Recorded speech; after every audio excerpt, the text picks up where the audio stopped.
بسم الله الرحمن الرحیم رزو لیسن 6 اف ايکسیل 2013 شپږم نمبر درس موږ تاسو سره بیا هم فایل ټپ دی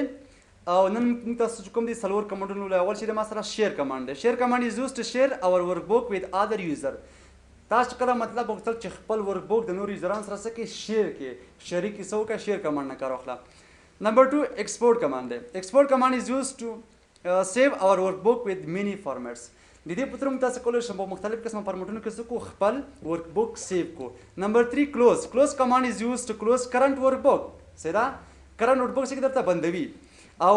نمبر 4 اکاونٹ کمانډ از یوزډ ټو गिव اس انفارمیشن اباوت د کرنٹ افیس پیکیج کله چې تاسو وکړل چې د خپل افیس برکه معلومات حاصل کړئ څنګه به کار اخلي د اکاونٹ کمانډ ګورئ اوس کوم تاسو سټپ بای سټپ اړ یو باندې کار کوو حال ته پر ایگزامپل یو دنا صحه انتخاب کړئ د منو مرکه چې شیر کنټرول انټر می پریس کړ پس څنګه شمه سره فیل شو ټول باندې راځه چیرته لکه فایل شیر باندې کلیک وکړه ماته لکه څه وایي چې شیر کړه انوین پیپل لکه ان فیسبوک باندې لکه چې انوین کا چې داخله څه کی لایک کی اوسه لکه سیو یور ډاکومنٹ ټو سکای ډرایو لوکیشن ګوره لکه نو په مايکروسافټ افیس 2013 کې لکه یو غره په نام د سکای ډرایو چې لکه نو سکای ډرایو لوکیشن ته وګورئ سٹارټ منو باندې کلیک کوم لکه آل پروګرام او بیا څنګه انتخاب مو سره مايکروسافټ افیس ګوره په دې کلیک وکړه دلته اوس ما سره چې لکه سری کړی دي سکای ډرایو دا کنه شیر پوینټ یو سرور دی سره کار لري ښا چې لکه شیر پوینټ په یو سرور دی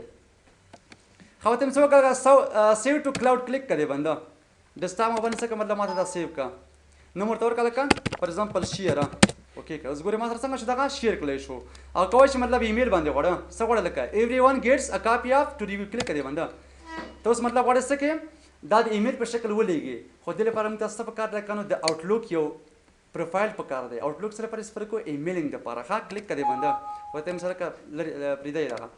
خو بیا وایي چې لکه داسې نه وي څوک لکه ایمیل نه غواړم غواړم چې د پی ډي ایف په شکل ولېږم لکه چاته لیږل غواړم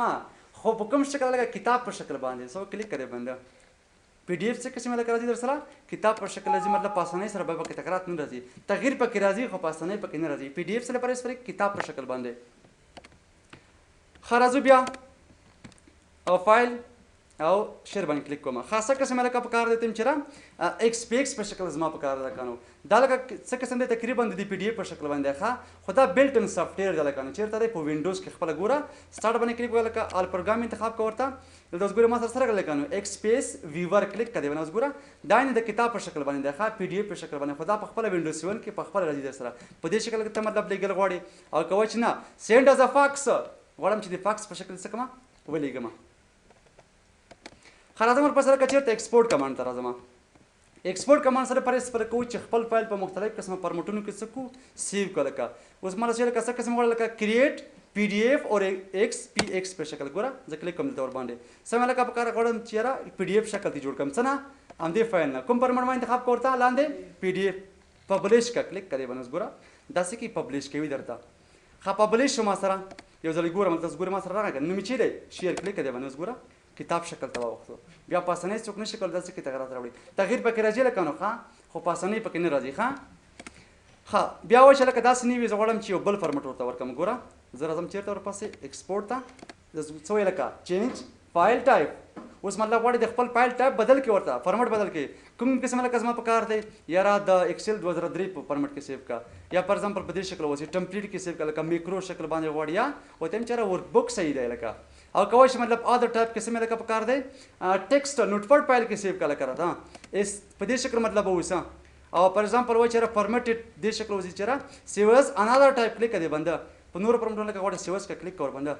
دلته څه کوته انتخاب ولکه سره په کار دی ګوره مختلف قسم چې ته ما سره فارمټونه دي ښه خو موږ تاسو په انتخاب ورته پاس اکسل ورک بوک باندې انتخاب ورته سبې انتخاب ورته اکسل ورک بوک او یا پی ډي ایف ورته څه مشخص کا خارازور پسې به درته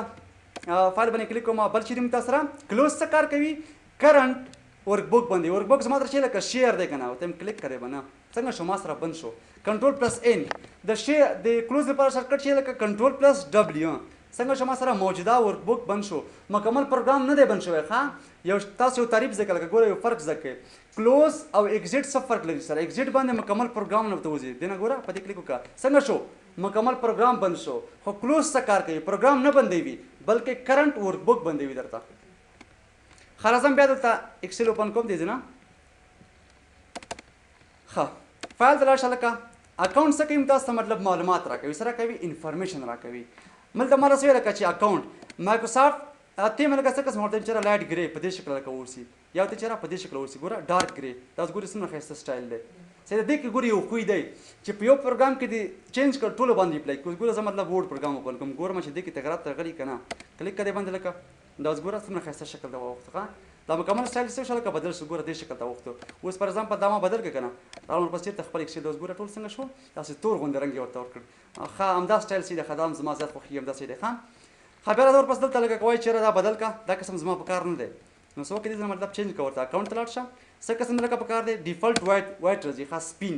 داسې شکل ورته ورکوي ښه خو زما لکه دا سټایل خوښ شو ښه ډارک ګرې داسې دغه غوندې دی دا لکه نو ساین ان دی لکه ښه ته چې کله مطلب غواړې چې د مایکروسافټ نه بعض شیان څه کې ډاونلوډ کړې ته باید خپل یو اکاونټ ولرې ښه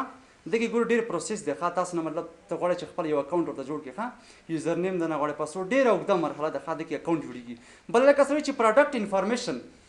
انفارمیشن څه مطلب چې دا د مایکروسافټ کمپنۍ یو تولید دی دا افیس چې دی د دې یو تولید دی غواړي دې باره کې معلومات راوړي دا اوس ګورئ ما سره چې لکه دا د افیس چې دی مارک دی یا لوګو ده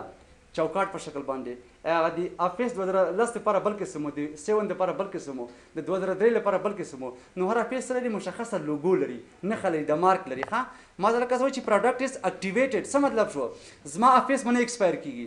تاسو که انسټال کړئ یوه میاشت بعد تاسو ته وایي چې لکه ستا افیس څنګه شو ایکسپایر د اکټیویټ نه دی وایي دا څنګه اکټیویټ کوي اوس ما ته وایي چې ستا افیس څنګه دی اکټیویټډ دی سیریل کې پکې شته فار ایگزامپل اورجینل دی په اصطلاح او بل څه چې مایکروسافټ افیس پروفیشنل پلس کوم ایډیشن دی لکه مایکروسافټ افیس پروفیشنل پلس مین دې کې اضافي شیان دي کوم افیس دی 2013 افیس دی دیس افیس کنټین دا شیان پکې دي ګوره اکسس پکې دی اکسل پکې دی ون نوټ پکې دی ګوره تر دې پر دا مکمل شي دي پروګرامونه دي او کوای چې چینج کی ګوره دا تاسو ما چینج کوئ ښه ځکه تاسو سره سیریل کې نشته د خپل افیس کور باندې لیکلي وي ښه دا ټول مطلب ریسپانسر شوي شیان نه راځي ښه دا تاسو مطلب مه کوئ ښه مه چینج کوئ ورته بیا تاسو مشکل درکوي چې او کوای چې مطلب وایي چې اباوټ اکسل کلیک کړئ باندې اوس مطلب غواړئ د اکسل باره کې نور معلومات اوس ګوره دلته ما سره مکمل معلومات ښکاره کړي دا ګوره وایي اکسل مطلب چې د پارټ اف مایکروسافټ افیس پروفیشنل پلس 2013 ګوره مکمل معلومات څه کولی شي دلته هغه مشاهده کولی شي ښه اوس ګوره کومې ژبې دي فار ایگزامپل چاینی ټریډیشنل دی ګوره رقم چې دلته دا معلومات شو کوي ښه شو سیسټم انفارمیشن او کوای چې ټیچ سپورټ کلیک کړئ باندې ګوره مستقیما سره کسټمر سرویس اینډ سپورټ د سره راځي ښه تاسو ګوره دا مطلب چې کوم سره سایډ دی ښه ته کولی شئ څه کوي مطلب هلته معلومات د مایکروسافټ نه څه کوي مطلب لاسته راوړئ ښه دا اوس موږ تاسو سره شیر ایکسپورټ کلوز او اکاونټ کمانډ چې موږ تاسو ولوستل